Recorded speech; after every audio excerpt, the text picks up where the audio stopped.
नाज़रीन, मैं हूं सुहेल इकबाल भट्टी और आपके साथ एक और एक्सक्लूसिव स्टोरी आज शेयर करूंगा।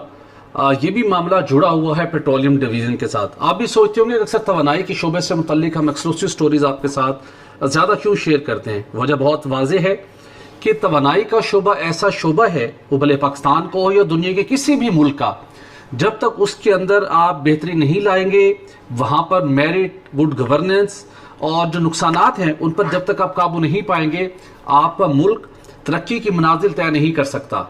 आप जितने भी फंड जनरेट करें तो इस तवानाई के शोबे के अंदर आपके अरबों खरबों रुपए डूब जाते हैं। यही वजह है कि हम प्राइम मिनिस्टर इमरान खान साहब का इस वक्त बड़ा फोकस है तवानाई के शोबे के ऊपर, और आए रोज मैं भी आपके साथ इसी शोबे से जुड़ी हुई एक्सक्लूसिव स्टोरीज आपके साथ शेयर करता हूं। अब एक ऐसा मामला है जिसमें पेट्रोलियम डिवीजन को शिकस्त का सामना करना पड़ा, क्योंकि उनका वो प्लान जो एक मंजूर नजर एक शख्स को खिलाफ ज़ाब्ता MD पार्क को तैनात कराना चाहते थे, जब वो प्लान नाकाम हुआ तो एक ऐसा प्लान अब तैयार किया गया जिसे आप सुनकर हैरान रह जाएंगे। जी हाँ, वफाकी वजीर बराए तवानाई उमर अयूब साहब और वज़ीर-ए-आज़म के मामले खुसूसी बराए पेट्रोलियम डिवीजन नदीम बाबर साहब की सरबराही में कमेटी उमर अयूब साहब की सरबराही में थी। नदीम बाबर साहब उसके रुकन थे, सेक्रेटरी पेट्रोलियम थे, एडिशनल सेक्रेटरी थे। इन्होंने MD पार्कों की तैनाती के लिए खुद से एक हाई पावर्ड कमेटी बनाई, प्रोसेस किया और एक ऐसा उम्मीदवार जो गैर मौजू करार दिया गया था उसको मौजू उम्मीदवार करार देकर MD लगवाने की कोशिश की। हमने स्टोरी ब्रेक की, उसके बाद पेट्रोलियम डिवीजन ने एक रिबटल जारी करने की कोशिश की कि हमारी कोई ऐसी इंटेंशन नहीं थी। तो अब सरकारी दस्तावेज के साथ मैं कुछ आपके साथ मजीद हकायक भी शेयर करूंगा और बताऊंगा, जब उमर अयूब साहब और नदीम बाबर साहब का कुछ दीगर वुज़रा जो इस सारे प्रोसेस में शरीक के कार थे, उनका ये नाकामी हुई एहसन खान को MD तैनात करवाने में, तो उन्होंने सोचा कि अभी तो बहुत सी ऐसी सरकारी कंपनियां हैं, तकरीबन कोई सरकारी कंपनी और इदारे कोई तकरीबन 50 के लगभग हैं, 50 से ज्यादा है, जिनके मुस्तकिल सरबराहान की तैनाती होनी है। और हर मरतबा जब ये मामला वफाकी काबीना के सामने जाएगा तो हमें इसी तरह से नाकामी का सामना करना पड़ेगा अगर हमारा सूटेबल का हम उनकी नजर में उनका मंजूर नजर कैंडिडेट अगर अपॉइंट नहीं हो पाता, तो क्यों ना ऐसी कोई हिकमत अमली अपनाई जाए कि ये मामला वफाकी काबीना के पास ही ना जाए। जैसा कि आपको पता है कि सुप्रीम कोर्ट का 2017 का फैसला है कि जहां कहीं भी वर्ड फेडरल गवर्नमेंट यूज हुआ है, किसी भी इदारे के रूल्स में, लॉज में, अपॉइंटमेंट के अंदर फेडरल गवर्नमेंट यूज हुआ है, तो फेडरल गवर्नमेंट का मतलब है वफाकी काबीना। इसलिए इनको मजबूरन वहां समरी लाना पड़ती है। जब वहां पर ये समरी टेबल करते हैं तो वहां पर बहुत से अरकान क्वेश्चन करते हैं, जिसके नतीजे में तमाम हकायक अमूमी तौर के ऊपर खुलकर सामने आते हैं। यही केस हुआ था एहसन खान साहब के मामले में, और वहां पर क्या हुआ ये भी बताऊंगा आपको थोड़ा सा आगे चल के कि एहसन खान साहब के मामले में इन्होंने क्या वारदात डालने की कोशिश की जो कि नाकाम बनाई गई। अब कुछ वुज़रा की ख्वाहिश पर वफाकी काबीना ने और प्राइम मिनिस्टर इमरान खान साहब ने कैबिनेट डिवीजन को यह हिदायत दी है कि आप तमाम वजारतों से, तमाम डिवीजन से रब्ता करें और उनसे कहें कि अपने तमाम कवायद, अपने कवानीन के अंदर फौरी तौर के ऊपर तरमीम का प्रोसेस शुरू करें, इस मकसद के लिए कि अगर आपने कोई भी फर्द किसी इदारे का सरबराह अपॉइंट करना है तो उसमें अप्रूवल के लिए समरी वफाकी काबीना के पास ना जाए। दूसरे लफ्जों में, वफाकी काबीना के पास किसी भी कंपनी का सरबराह, किसी इदारे का सरबराह जो अपॉइंट करने का इख्तियार है वो खत्म कर दिया जाए। और ये इख्तियार किसके पास जाएगा, ये सुन लीजिए। ये अब इख्तियार होगा प्राइम मिनिस्टर ऑफ पाकिस्तान के पास, ये इख्तियार होगा मुतलका वफाकी वजीर के पास, या ये इख्तियार होगा मुतलका वफाकी सेक्रेटरी के पास। यानी कि जहां वफाकी काबीना के अंदर सब लोग बैठे हुए हैं जो उसके ऊपर सवालात करते थे ताकि कोई गलत अपॉइंटमेंट न हो जाए, वो प्रोसेस खत्म, जिसको मुतलका वफाकी वजीर सेक्रेटरी चाहेंगे, और उसके अंदर अगर उसकी वो शॉर्ट कमिंग्स हैं उसको भी नजरअंदाज कर दिया जाएगा, प्राइम मिनिस्टर साहब को ऑन बोर्ड करके उसको अपॉइंट कर लेंगे। अगर यही इख्तियार वफाकी काबीना के पास ना होता तो एहसन खान साहब जिनकी जो कि गैर मौजू उम्मीदवार थे, जो खिलाफ ज़ब्ता अपॉइंट हो रहे थे, अगर ये मामला वफाकी काबीना के पास ना जाता और ये इख्तियार कानूनी इख्तियार होता प्राइम मिनिस्टर के पास या मुतलका वजीर के पास, तो ये तो कब से एहसन खान साहब को MD लगा चुके होते। जब वो गलत फैसला करते हैं तो उसका कई सालों तक मुल्क और कौम को खमियाजा को भुगतना पड़ता है। किसी भी ओहदे के ऊपर अगर आप मौजू उम्मीदवार नहीं लाएंगे तो तबाही का बायस बनेगा।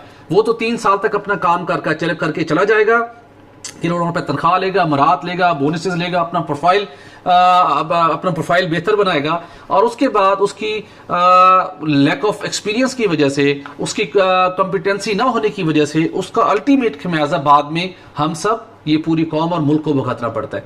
मामला ये हुआ जब 11 अगस्त का इजलास हुआ, एहसन खान साहब का 5 उम्मीदवार थे, जिसको जो मुतलका HR एक्सपर्ट कंपनी थी, कंसल्टेंट थी, उसने उन्हें गैर मौजूद उम्मीदवार करार दिया था एहसन खान साहब को। 2 और भी कैंडिडेट थे, टोटल 5 थे। लेकिन उमर अयूब साहब, उसके साथ साथ नदीम बाबर साहब, और इन्होंने मिलके एहसन खान साहब को नंबर 1 कैंडिडेट रिकमेंड किया। वहां पर मामला पहुंचा। अब आप ये देखिए उमर अयूब साहब कितने एक्सपीरियंस है।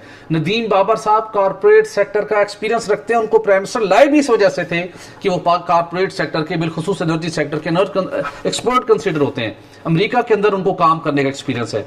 लेकिन आज मैं सवाल करूंगा उमर अयूब साहब से, नदीम बाबर साहब से, कि आपने जब इंटरव्यू किया, जो एक एडवर्टीजमेंट थी जिसके अंदर बुनियादी शर्त ये थी कि उम्मीदवार के पास मास्टर्स की डिग्री होनी चाहिए, एहसन खान साहब के पास बैचलर की डिग्री थी।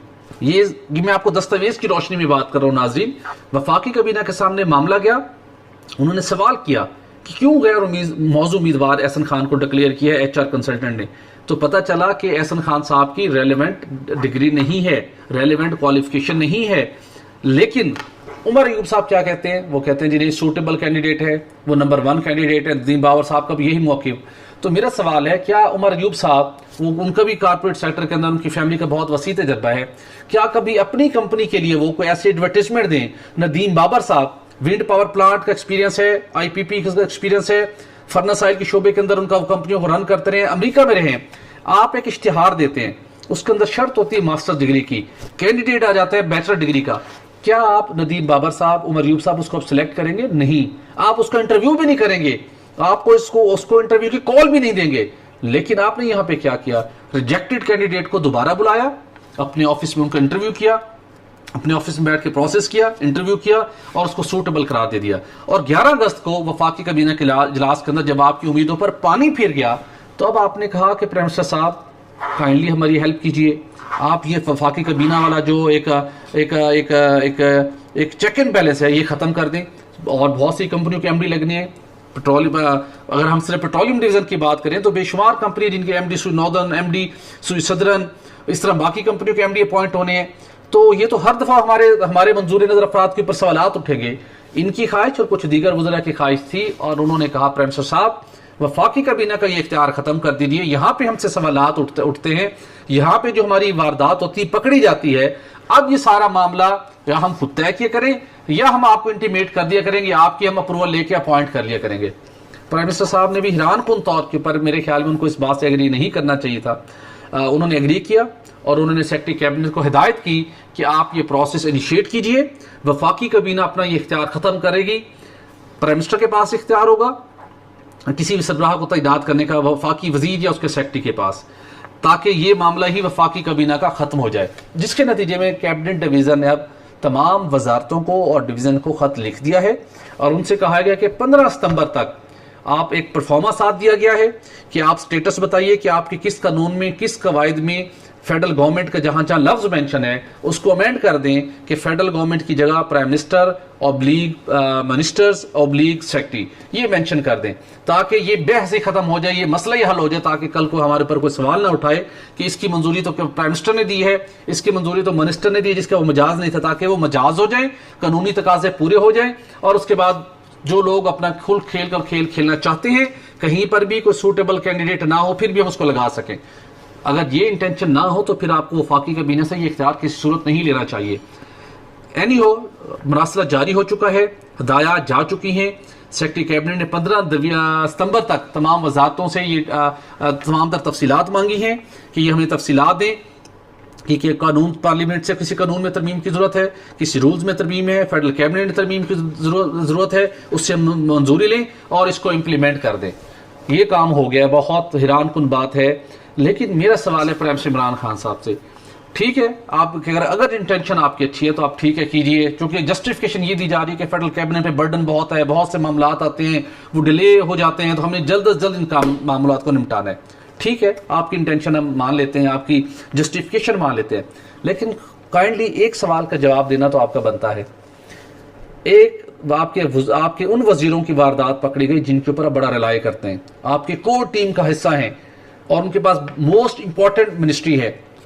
उमर अयूब साहब से आपने एक्सप्लेनेशन की कि एक कैंडिडेट जिसकी पास मुतलका एजुकेशन नहीं थी, डिग्री नहीं थी, आपने दोबारा उसका इंटरव्यू क्यों किया? नदीम बाबर साहब जो इतने मंझे हुए कॉर्पोरेट सेक्टर के आदमी हैं, टेक्नोक्रेट हैं, उन्होंने दोबारा उसका इंटरव्यू क्यों किया जबकि वो इश्तिहार की शर्त में जो दी गई शर्त पर पूरा नहीं उतरते थे? क्या आपका मकसद हुकूमत को एम्बेरसमेंट हुकूमत के लिए क्रिएट करना था?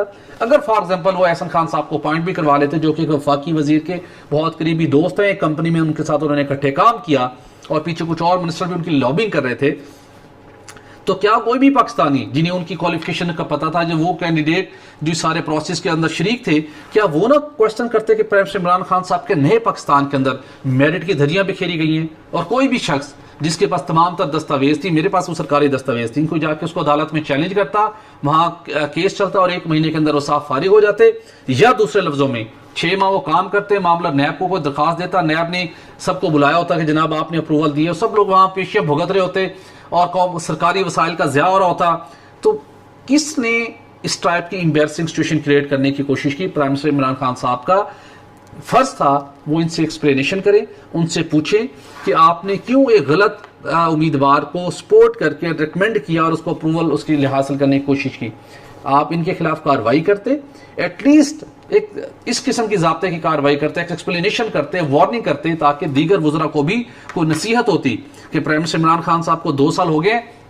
आपको याद होगा 18 अगस्त को उन्होंने हल्फ उठाया था, तो 2 साल हो गए। अब वो पहले ना तजर्बाकार थे, अब वो अमूर मुमलिकत चलाने में बहुत सा तजर्बा हासिल उन्होंने कर लिया है।